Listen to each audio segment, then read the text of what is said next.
Hansi rally बनेगी अजय सिंह चौटाला की सक्रिय राजनीति की शुरुआत, दिग्विजय चौटाला ने कहा। 13 मार्च की जन चेतना रैली में लाखों लोगों के पहुंचने का दावा, अखिलेश यादव होंगे मुख्य अतिथि। भिवानी में जननायक जनता पार्टी के युवा प्रदेशाध्यक्ष दिग्विजय सिंह चौटाला ने 13 मार्च को हांसी में होने वाली सर्व हरियाणा जनचेतना दिवस रैली को लेकर बड़ा बयान दिया। उन्होंने कहा कि यह रैली अजय सिंह चौटाला के 16 साल के राजनीतिक वनवास के अंत और सक्रिय राजनीति में उनकी वापसी की गवाह बनेगी। दिग्विजय चौटाला ने बताया कि हांसी रैली के लिए भव्य पंडाल तैयार किया जा रहा है, जहां 3 बड़े मंच बनाए जाएंगे। पहले मंच पर वीवीआईपी, राष्ट्रीय कार्यकारिणी सदस्य, खाप पंचायत प्रतिनिधि, सतलोक आश्रम के प्रतिनिधि और खिलाड़ी बैठेंगे। दूसरे मंच पर पार्टी पदाधिकारी, सामाजिक संगठनों के प्रतिनिधि और कलाकारों के बैठने की व्यवस्था होगी, जबकि तीसरा मंच मीडिया और अन्य विशेष अतिथियों के लिए होगा। रैली में गर्मी को देखते हुए विशेष इंतजाम किए गए हैं और पंडाल में लगभग 450 पंखे लगाए जाएंगे। इसके अलावा 12 बड़ी एलईडी स्क्रीन के माध्यम से रैली का लाइव प्रसारण किया जाएगा, जिसे सोशल मीडिया प्लेटफॉर्म पर भी दिखाया जाएगा। उन्होंने बताया कि रैली में हजारों ट्रैक्टरों के साथ किसान भी पहुंचेंगे। रैली में मुख्य अतिथि के रूप में समाजवादी पार्टी प्रमुख अखिलेश यादव भी शामिल होंगे और उन्हें स्वर्गीय चौधरी देवीलाल और स्वर्गीय मुलायम सिंह यादव की तस्वीरों से बनी विशेष कलाकृति भेंट की जाएगी। इसके अलावा 65,000 लड्डुओं का केक काटा जाएगा और विशेष हेलीपैड की व्यवस्था भी की गई है। दिग्विजय चौटाला ने दावा किया कि यह रैली हरियाणा की सबसे बड़ी और सबसे व्यवस्थित रैलियों में एक होगी।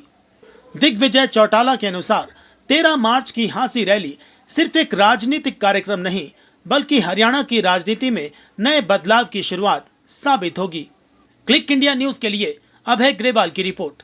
इसी तरह की ताजा तरीन खबरों के लिए देखते रहिए क्लिक न्यूज इंडिया। कवर कर दिए, ये रैली ऐतिहासिक होने जा रही है। कोई भी अव्यवस्था ना हो, उसके लिए बड़ी वॉलंटियर्स की टीम और बहुत व्यवस्थित तरीके से हम इस रैली को रखेंगे। आप सब वहां पहुंच करके डॉक्टर साहब के जन्मदिन का हिस्सा बने। आप सब वहां जरूर आए।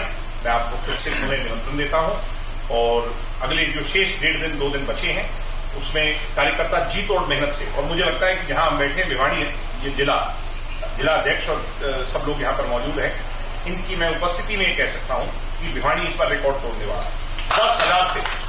10,000 से ज्यादा की स्ट्रेंथ अकेले भिवानी क्षेत्र से यहां से वहां हांसी में जाएगी।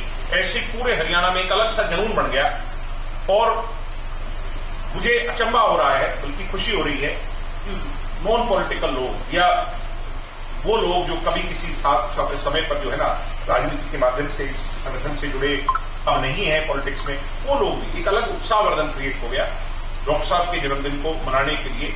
और बहुत से लोग ये कहना शुरू कर चुके हैं कि असली मायने में डॉक्टर साहब का जो ये 10 साल का जेल का संघर्ष रहा और उसके बाद 6 साल पर उन पर प्रतिबंध था, वो जो इस 2026 में खत्म हुआ है, ये असली मायने में उनका वनवास खत्म हो रहा है। ये जो उनका जन्मदिन है, ये जन्मदिन नहीं है, ये वनवास खत्म हो रहा है, राजनीतिक वनवास करते हुए।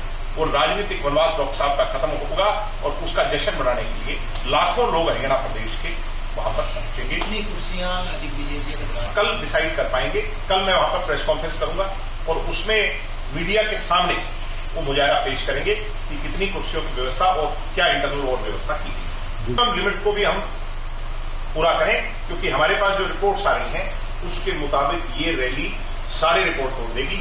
चारों तरफ से हरियाणा में इस रैली को लेकर एक अलग सा जुनून पैदा अपने का वनवास खत्म हो गया। उनका वनवास खत्म होने के बाद भगवान रामायण होता है। तो डॉक्टर अजय सिंह चौटाला भिवानी आएंगे, सिर्फ आएंगे, कहाँ आएंगे? यानी कि राजनीतिक तौर पर लोकसभा चुनाव लड़ेंगे? नहीं, वो भिवानी उनकी रही है, वो भिवानी के रहे हैं और भिवानी से उनका एक अलग जुड़ाव। देखो, एक कार्यकर्ता के तौर पर मैं कह सकता हूँ, पार्टी के तौर पर मैं नहीं कह सकता। कार्यकर्ता के तौर पर मेरी भी दिली इच्छा है कि वो अपनी भिवानी को आकर के भविष्य में संभाले। लोकसभा या विधानसभा, ये उनको तय करना है, पार्टी के नेतृत्व को तय करना है। मेरी दिली इच्छा है कि वो भिवानी, दादरी, ये जो सारा क्षेत्र है, ये नलकरम क्षेत्र है और वो यहां से नेतृत्व करें, विधानसभा या लोकसभा, वो भविष्य में 2029 में मैदान में होंगे। हाँ जी, 2029 में मैदान में होंगे डॉक्टर साहब। निश्चित तौर पर पार्टी के लीडर के तौर पर लीड करेंगे, पार्टी फ्रंट फुट पर लीड करेंगे पार्टी डॉक्टर साहब। आप जिस तरह से सक्रिय हैं, लोग मान रहे थे, कार्यकर्ता मान रहे थे कि दिल्ली के दीवानी से आएंगे। ऐसा है कि ये पार्टी ने तय करना है कौन कहां से आएगा। मैं सिर्फ केवल मात्र इतना कह सकता हूं कि डॉक्टर साहब सक्रिय चुनावी राजनीति के अंदर और चुनाव लड़ेंगे। कौन कहां से आएगा भविष्य का। हाल फिलहाल में कांग्रेस नेत्री हैं, उन्होंने आरोप लगा कि कांग्रेस जो है पैसे लेकर टिकट बांटती है, उसमें भी लाखों ये रुपए तो दिए थे। पैसे लेकर खेल कांग्रेस में चलता है और कांग्रेस तो एक्सपोज हो जाएगी अभी राज्यसभा के चुनाव। गेम हाथ से फिसल चुका है, माटी की तरह। वो कहते हैं ना कि जैसे रेत हाथ से फिसल निकल जाता है, कांग्रेस के हाथ से रेत निकल चुका है। कल इन लोगों ने अपनी एक सीएलपी की मीटिंग बुलाई जिसमें 5 से 7 विधायक घूम, वो आए नहीं, पहुंचे ही नहीं। कांग्रेस इस राज्यसभा चुनाव के अंदर ये कांग्रेस का असली चेहरा सामने आ जाएगा, इनेलो का असली चेहरा सामने आ जाएगा और बीजेपी का पूंजीवाद सामने आ जाएगा। बीजेपी के दबाव में असली में कौन काम कर रहा है ये साफ। बीजेपी आज अपने तंत्र से, अपनी स्टेट एजेंसी से कैसे सारे सिस्टम को चला रही है, कैसे इन्हें डरा और धमका रही है, कैसे ये निराश और हताश होकर के ये लोग दुबके बैठे हैं। इनेलो का कोई बयान क्यों नहीं आ रहा। मैं पूछना चाहता हूं इनेलो वालों से, किसको मदद करोगे। आपके 2 विधायक हैं, किसको मदद करोगे। चौधरी देवीलाल जी की अगर असली में विचारधारा के वारिस बनना चाहते हो तो कमेरे को मदद करोगे या व्यापारी को करोगे।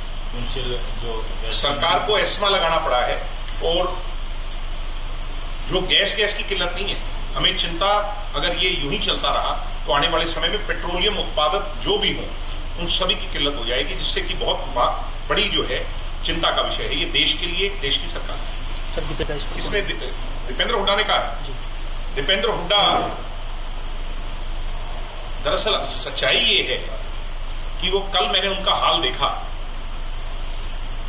उनका नेता ही उनकी पूछ नहीं कर रहा, गाड़ी से धक्के मार मार के बाहर निकाल दिया।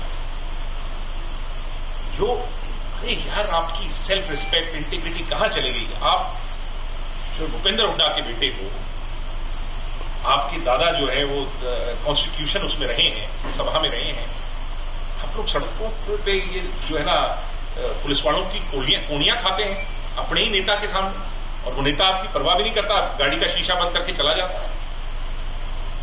यानी ऐसा मुझे देख देख कर कई बार बड़ा असहज महसूस करता हूं मैं कि क्या इन लोगों को कांग्रेस में सम्मान मिलता है। क्या कांग्रेस में जो ड्यू रिस्पेक्ट है हुड्डा खानदान की, तो राहुल गांधी तो मेरे हिसाब से किसी की परवाह नहीं करती। कल वो पगड़ी पहने हुए ऐसे लग रहे थे जैसे किसी अंग्रेज ने पगड़ी पहनी हो, अच्छे लग रहे थे वैसे। हेलीपैड की सारी व्यवस्था की गई है, प्रशासन से भी हमने सारी मदद मांगी है कि व्यवस्थित कार्यक्रम रहे। हमारे विशेष जो एक अतिथि के तौर पर और मुख्य अतिथि के तौर पर कह लीजिए, अखिलेश जी ने जो इसमें हिस्सा लेना है, उनके लिए जो सबसे बड़ी मैं वो कर रहा हूं कि पिछले लंबे अरसे से एक बहुत बड़ा जो है एक मोमेंटो कह लीजिए, जिसकी हाइट तकरीबन 10 फीट बाय ऐसे 15 फीट की है चौड़ाई में, और वो बुनकर ने बनाया है जो हाथ का काम करते हैं।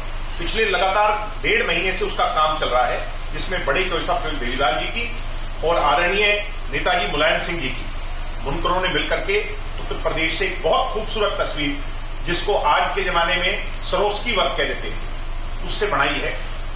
वो भी अपने आप में इस रैली के अंदर 4 चांद लगाने का काम करेगी। वो हम पार्टी की तरफ से उन्हें भेंट करेंगे और इसके साथ साथ हमारी जो बैलगाड़ी, हमारी पहचान है हरियाणा की, खेत की, किसानी की, कमेरे वर्ग की, वो हमने विशेष तौर पर पंजाब में वो तैयार करवाई हैं, छोटी जो मॉडल बैलगाड़ियां, उसको सम्मान के तौर पर जो सेकेंड लाइन सभी अतिथि आएंगे उनको वो देने का काम हम करेंगे।